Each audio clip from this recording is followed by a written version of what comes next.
شفاعته. السلام علیکم ورحمۃ اللہ وبرکاتہ۔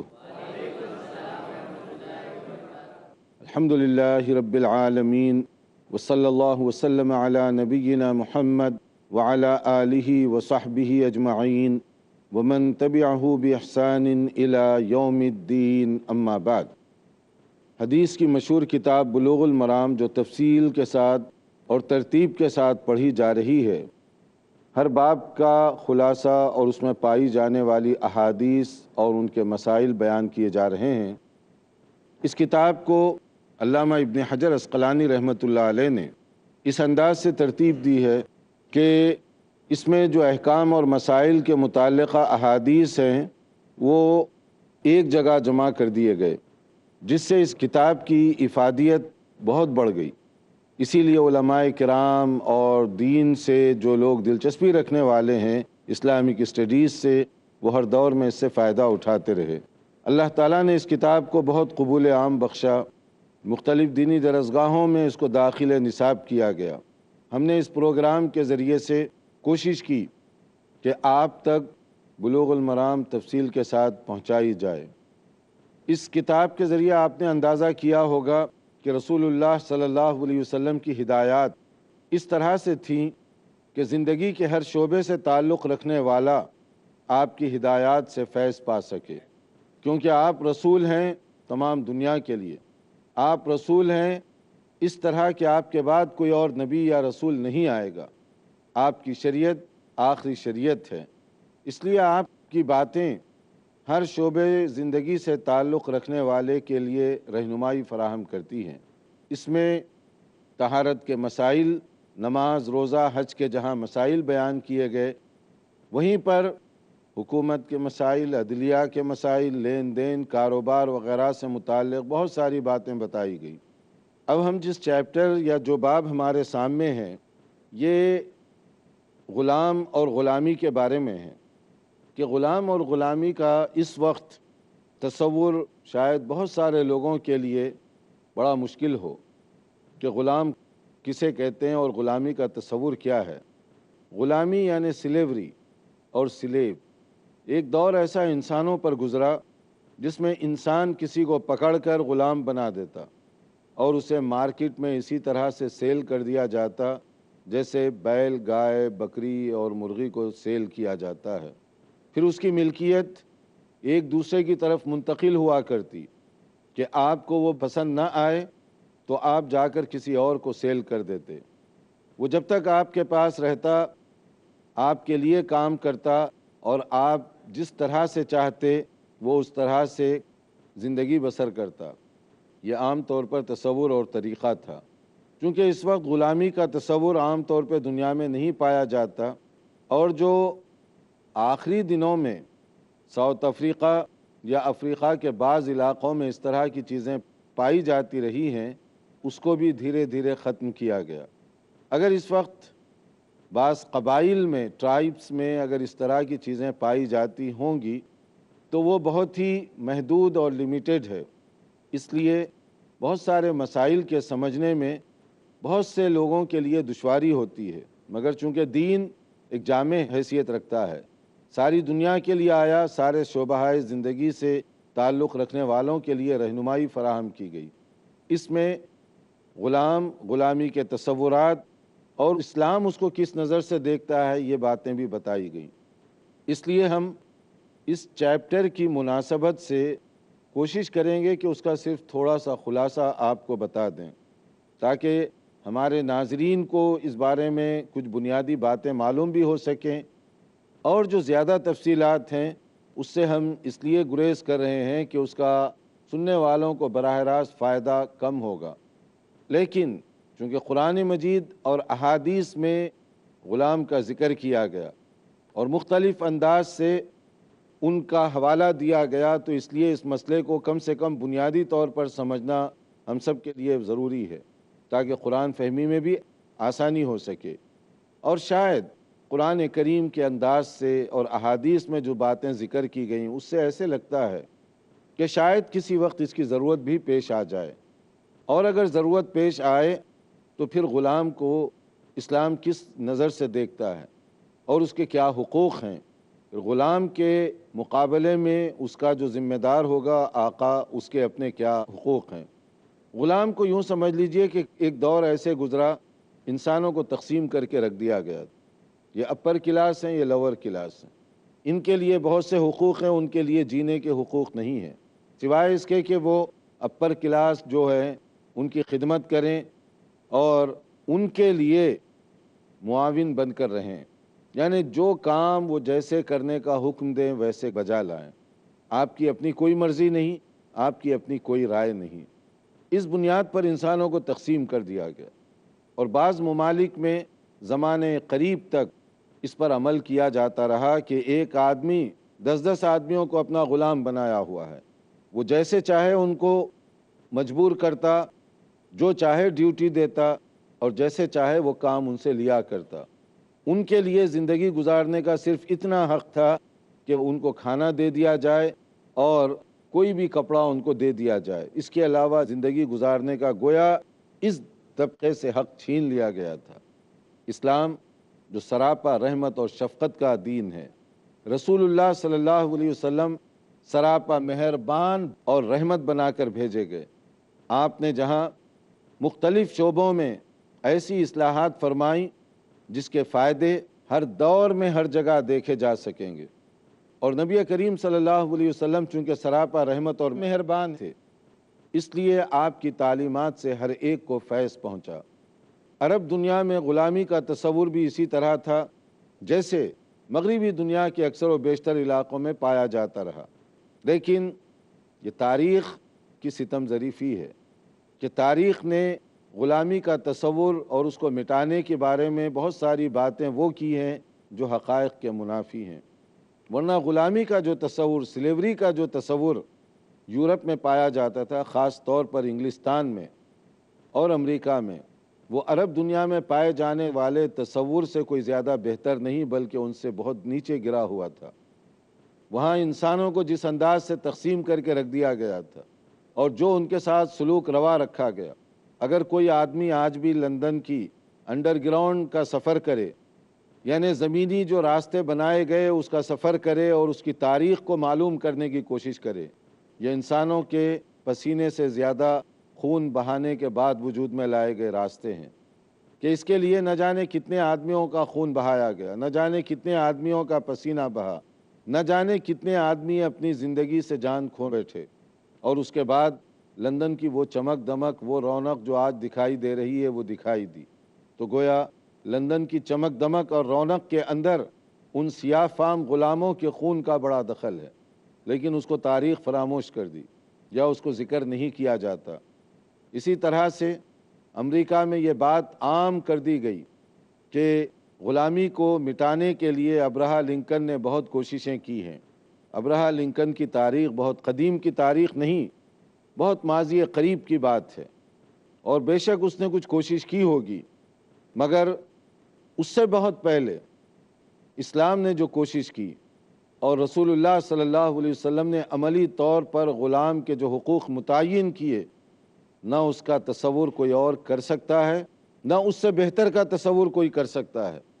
اسلام نے اس وقت اصلاحی کوششیں کی جب لوگ انسانوں کو پکڑ کر غلام بنا لیا کرتے تھے، اس وقت اس کو ختم کیا، لیکن تاریخ میں بہت کم اس کا ذکر کیا گیا، اور بہت سارے مسلمان مختلف ممالک کے، انہیں بھی اپنی تاریخ کا علم شاید نہیں ہے، نہ انہوں نے یہ کوشش کی کہ غلامی کو، سلیوری کو ختم کرنے میں اسلام نے پریکٹیکل کیا کیا اقدامات کیے، اس کا تصور لوگوں کے ذہن سے اوجھل ہو گیا۔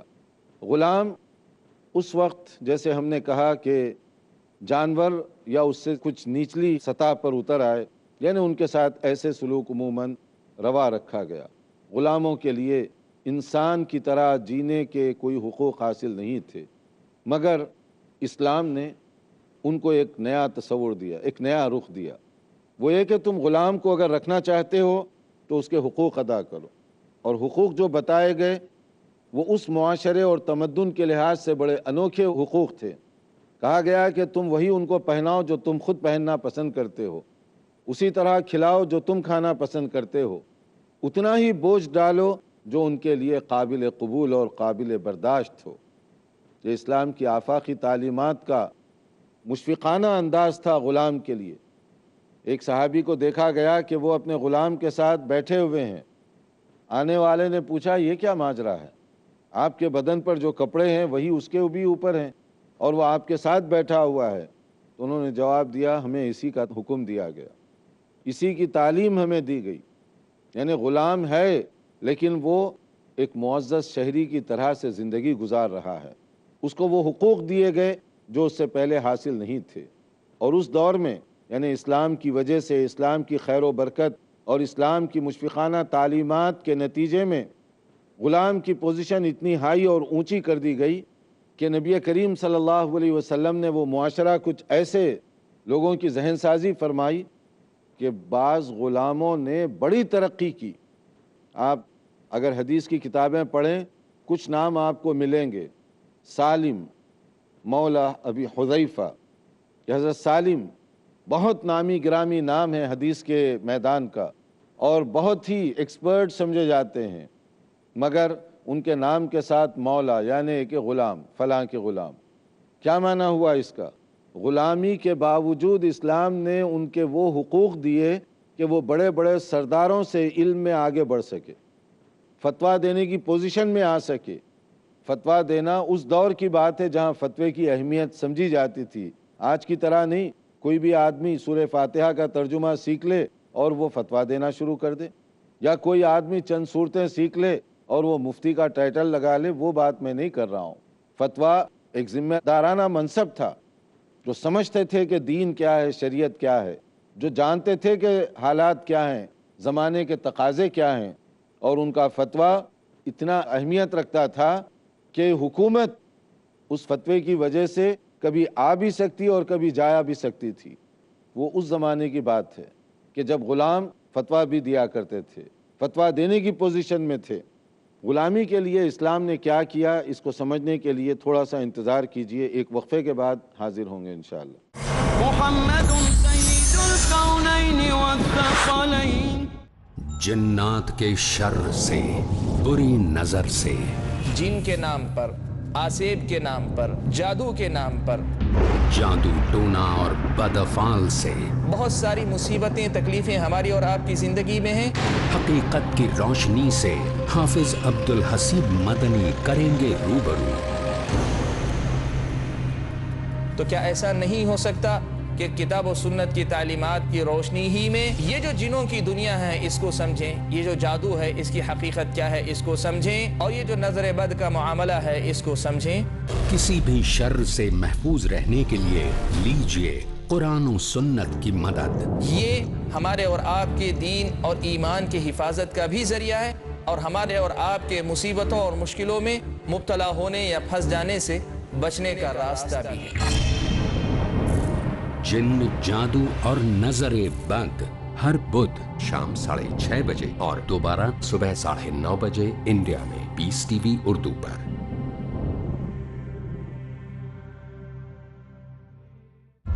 Fridays provide. In Britain, we are facing one big problem, that are you Muslim or British? The space to talk. In India, back home, they ask, are you a Muslim first or Indian first? And we Muslims should know how to reply, how to turn the tables over. The place to knock. Why Trinity cannot be regarded in that sense, Father, Son and Holy Spirit? The opportunity to ask. But even if we agree that what the Christians say, that he was crucified, so if Jesus Christ, peace be upon him, died for 3 days, who controlled the world? That means even God died? The freedom to unmask. So there are various ways which we can prove the argument to be wrong. Let's meet Dr. Zakir. ہر جمعہ رات 8 بجے اور دوبارہ صبح 10 بجے India میں Peace T V Urdu پر۔ اللہ نے کی ہے بندوں کو یہ نصیحت، انسانیت کی کرنا، ہر دور میں حفاظت۔ اسلام کی پکار اور آواز یہ ہے ساری برائیوں سے اپنے آپ کو بچائے رکھنا، پیغام پاکیزگی اور پارسائی کا، اپنے دل کے اندر یہ بات جما لو، یہ خدا واحد کی بنائی ہوئی دنیا، شریعت پر عمل کرو، دنیا اور آخرت کی سرخروئی اور ترقی تم کو حاصل ہوگی۔ سبق دنیا کی رہنمائی کا، حق پرستوں کی پذیرائی کا، سارے عالم کی بھلائی کے لیے اس بات کو واضح کر دینا ضروری ہے بندے کو اس لیے زمین پہ بھیجا گیا ہے کہ قرآن مجید پر وہ عمل کرے، خدا کے احکام کو اپنائے، یعنی ہر عمل کے کرنے سے پہلے دیکھ لیا جائے کہ محمد صلی اللہ علیہ وسلم کی چھاپ اس پہ پڑی ہے کیا۔ ظلم اور خلفشار کے خلاف محاذ آرائی کا، ظلم و ستم سے نکال کر اسلام کی عدل و انصاف کی چھاؤں میں لا کر کھڑا کر سکے۔ دنیا کے اے مسافر، منزل تیری قبر ہے، طے کر رہا ہے جو تو 2 دن کا یہ سفر ہے۔ اللہ نے جن چیزوں سے منع فرمایا ہے اس سے اجتناب کرو۔ اسلامی اصولوں کے سائے میں ہو ساری دنیا کی تربیت، پیغام انسانیت۔ اگلا پروگرام پیس ٹی وی اردو پر۔ محمد سید الکونین والثقلین۔ ناظرین، ہم بتا رہے تھے غلام اور غلامی کا تصور اسلامی تعلیمات میں۔ اسلام نے انسانوں کو وہ اعلیٰ ترین حقوق دیے جس سے بہتر کا کوئی تصور نہیں کیا جا سکتا تھا۔ غلام کے حقوق دیے، جہاں مالک اور آقا کی ذمہ داریاں بتائی گئیں وہیں غلام کی بھی بتائی گئیں، اور غلام کو اتنا موقع فراہم کیا گیا کہ وہ جس طرح سے چاہے میدان میں ترقی کرے۔ اس کے لیے اسلامی علوم پر نظر رکھنے والے جانتے ہیں کہ بعض بڑی بڑی شخصیات گزری ہیں، چاہے وہ حدیث میں ہو، چاہے وہ فقہ میں ہو، چاہے فتاوی اور اجتہاد میں ہو، انہوں نے بہت ترقی کی اس میں، جیسے سالم، نافع۔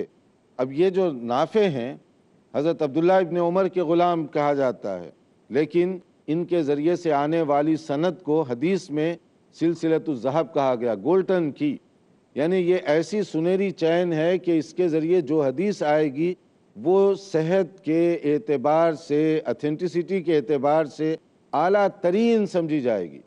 ان مالک، ان نافع، ان ابن عمر، جو مالک نافع سے روایت کریں اور نافع عبداللہ ابن عمر سے جو بیان کریں، اس کو اعلیٰ ترین سند کا درجہ حاصل ہے۔ لیکن دیکھیے اسلام نے کیا سے کیا مقام دے دیا کہ اس سند میں کون کون ہے، ذرا اس پر بھی نظر ڈالیں، کون تھے نافع، کیا تھا ان کا بیک گراؤنڈ۔ اسی طرح کئی ایسی نامی گرامی شخصیتیں ہیں جو باوجود اس کے کہ وہ غلام تھے، مگر اسلام نے ان کو جینے کا اتنا حق دیا کہ وہ بڑے بڑے آقاؤں اور سرداروں سے اونچی پوزیشن میں تھے۔ ایک طرح تو اسلام نے غلامی کا یہ تصور پیش کیا، دوسرے نبی کریم صلی اللہ علیہ وسلم نے ان پر کیے جانے والے مظالم کا خاتمہ کیا۔ لوگ کہتے ہیں ابراہ لنکن نے کیا، کوئی کہتا ہے کچھ نے کیا، ابھی وہ پیدا نہیں ہوئے، وہ اس کے بارے میں سوچ نہیں سکتے تھے۔ اس وقت رسول اللہ صلی اللہ علیہ وسلم نے جو کیا، پڑھیے سورہ اعراف، کیونکہ ہم اپنے دین کو سمجھنے کے لیے غیر مسلم چشمہ لگاتے ہیں۔ اگر آپ غیر اسلامی چشمہ لگا کر دین کو سمجھیں گے، کیا دین سمجھ سکیں گے آپ؟ دین کو سمجھنے کے لیے اسلامی چشمہ لگائیے، اسلامی آنکھیں لیجئے، اسلامی آنکھوں کے ذریعے سے دین کو سمجھیے، تاکہ معلوم ہو کہ اصل حقائق کیا ہیں اور کس طرح سے یہ اس کو مسخ کر کے یا الٹا کر کے پیش کیا جا رہا ہے۔ سورہ اعراف آیت 157، 158، اس کو آپ پڑھیے، کیا کہا گیا اس میں؟ رسول اللہ صلی اللہ علیہ وسلم کی تشریف آوری کے جو مختلف مقاصد بتائے گئے، ان میں سے ایک وَيَضَعُ عَنْهُمْ إِسْرَهُمْ وَالْأَغْلَالَ الَّتِي كَانَتْ عَلَيْهِمْ، کہ رسول اللہ صلی اللہ علیہ وسلم لوگوں سے ان کا بوجھ اتارتے ہیں اور ان کے پاؤں میں جو بیڑیاں اور زنجیریں پہنائی گئیں وہ اس کو دور فرماتے ہیں۔ تو انسان کو غلام بنانا منع کر دیا گیا، سوائے وہ خاص حالات کے، جیسے کوئی جنگ پیش آ جائے اور اس میں کوئی وار پریزنر ہو یا اس طرح کے اور بعض مختلف حالات، ورنہ عام طور پر مجھے حق نہیں پہنچتا کسی آدمی کو پکڑ لوں اور غلام بنا کر مارکیٹ میں سیل کر دوں۔ اس کے لیے سخت رول بنائے گئے، اور اس کے بعد اس سے کام لینے والوں کے لیے بھی سخت رول بنائے گئے۔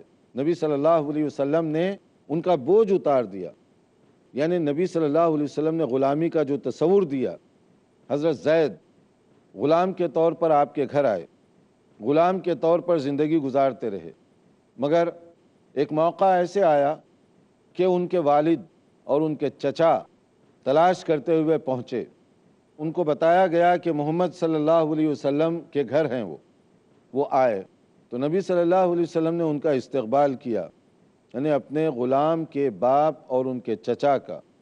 انہوں نے کہا کہ ہم نے سنا ہے کہ بیٹا آپ کے پاس ہے۔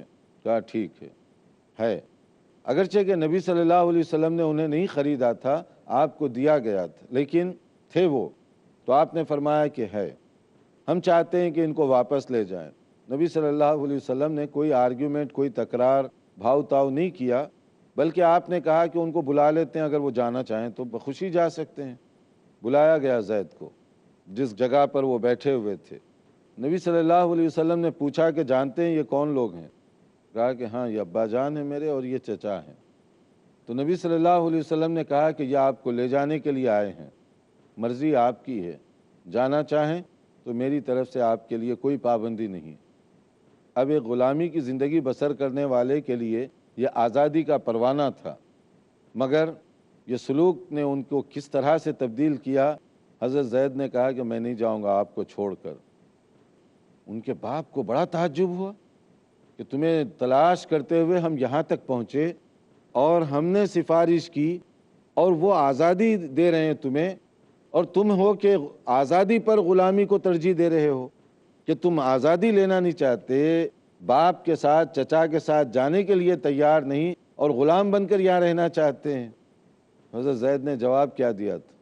زید نے کہا کہ جس گھر میں میں رہتا ہوں، جن کے ساتھ میں رہتا ہوں، ان کی غلامی پر نہ جانے کتنی آزادیاں قربان کی جا سکتی ہیں۔ آپ کی محبت اپنی جگہ ہے، مگر یہ گھر میں جو آ جائے وہ چھوڑ کر جا نہیں سکتا۔ اس غلامی پر لاکھ آزادیاں قربان۔ اب وہ کون سا انداز ہوگا نبی صلی اللہ علیہ وسلم کا؟ غلامی سے آزادی مل رہی ہے مگر کہتے ہیں آپ کو چھوڑ کر میں جا نہیں سکتا۔ آپ کے باپ سامنے بیٹھے ہوئے لینے کے لیے آئے ہیں، باپ کی محبت اپنی جگہ، مگر آپ کے ساتھ جو مجھے پیار مل رہا ہے وہ باپ بھی مجھے نہیں دے سکتا، وہ دوست احباب رشتہ دار بھی مجھے نہیں دے سکتے۔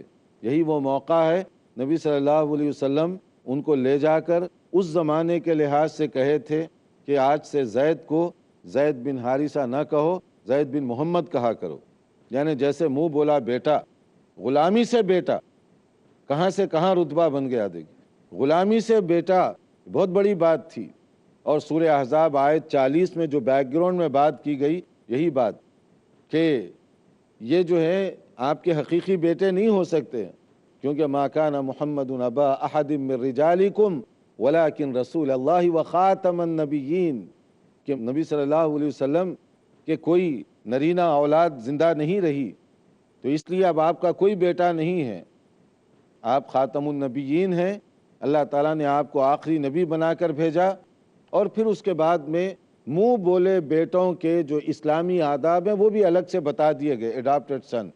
مگر آپ دیکھ لیجئے حضرت زید کے انداز کو، اور پھر نبی صلی اللہ علیہ وسلم نے کیسے تبدیل کیا۔ یہ ہے تبدیلی کا صحیح انداز کہ نبی کریم صلی اللہ علیہ وسلم نے غلام کو اتنے حقوق دیے کہ اس کو آزادی دی جا رہی ہے، وہ آزادی لینے کے لیے تیار نہیں، وہ جا سکتا ہے، جانے کے لیے تیار نہیں، اور پھر غلامی سے اٹھا کر آپ اپنے گھر کا ایک فرد ان کو بنا رہے ہیں۔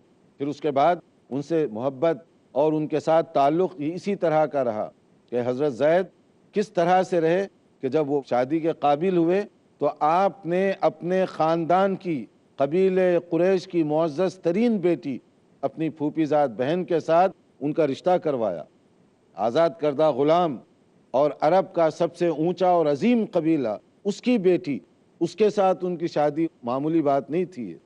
اور پھر ان کے جو بیٹے ہیں حضرت زید کے، اسامہ، وہ نبی صلی اللہ علیہ وسلم کے اتنے لاڈلے اور چہیتے تھے کہ لوگ بعض نازک موقعوں پر سفارش کے لیے ان کو تلاش کیا کرتے تھے کہ اسامہ کہاں ہیں اور ان کو کس طرح سے راضی کیا جائے، یعنی کہاں غلامی اور کہاں یہ بلند مقام، کہاں غلامی اور کہاں یہ رتبہ بلند جو اسلامی چھاؤں میں ان کو ملا۔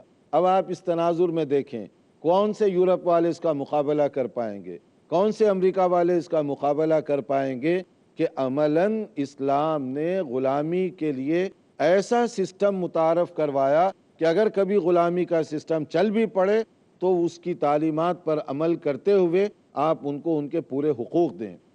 کب کب آزادی کے لیے بات کی گئی، کس کس طریقے سے غلامی کو آزاد کروانے کے لیے مختلف تدبیریں بتائی گئی ہیں، ہم انشاءاللہ اپنے آئندہ لیکچر میں کوشش کریں گے کہ اس کا تذکرہ کیا جائے کہ اسلام نے عملی طور پر غلامی کو کتنا کم کیا ہے، تاکہ آپ علی وجہ البصیرہ سمجھ کر ہوش مندی کے ساتھ کہہ سکیں کہ کس نے پریکٹیکلی غلامی کو ختم کرنے میں کتنا کردار ادا کیا۔ انتظار کیجئے ہمارے اگلے لیکچر کا۔ یہاں ہم تھوڑی دیر کے لیے وقفہ کرتے ہیں، اگر کسی کے پاس کوئی سوال ہو تو۔ السلام علیکم۔ وعلیکم السلام۔ غلامی کا جو دور تھا، اس میں اگر غلام کی شادی ہوئی، اس سے بچے ہو، تو وہ بھی غلامی میں ہی گنے جائیں گے؟ اس بارے میں ہم انشاءاللہ تعالی کوشش کریں گے کہ آئندہ اپنے لیکچر میں تھوڑا سا اس پر روشنی ڈالی جائے۔ اس میں دیکھیے کہ غلامی کا اپنا کچھ رول ہیں، اور اس رولز اور ریگولیشن کے مطابق ہی ان کو چلنا پڑے گا۔ تو اس لیے غلام کی شادی اگر اسی طرح لونڈی سے ہو تو اس کے لیے بھی وہی ہے کہ اس کی جو اولاد ہوگی وہ انہی کی اولاد ہے، لیکن یہ ہے کہ اس کے اپنے کچھ الگ سے رول ہیں جو ہم انشاءاللہ آئندہ تفصیل سے بتانے کی کوشش کریں گے۔ سوالات زیادہ ہیں، لیکن ہمارا وقت چونکہ یہاں پر ختم ہو رہا ہے تو یہیں پر ہمیں اپنا پروگرام روکنا پڑے گا۔ انتظار کیجئے ہمارے آئندہ لیکچر کا۔ والسلام علیکم ورحمۃ اللہ وبرکاتہ۔ مولاي صل وسلم دائما ابدا على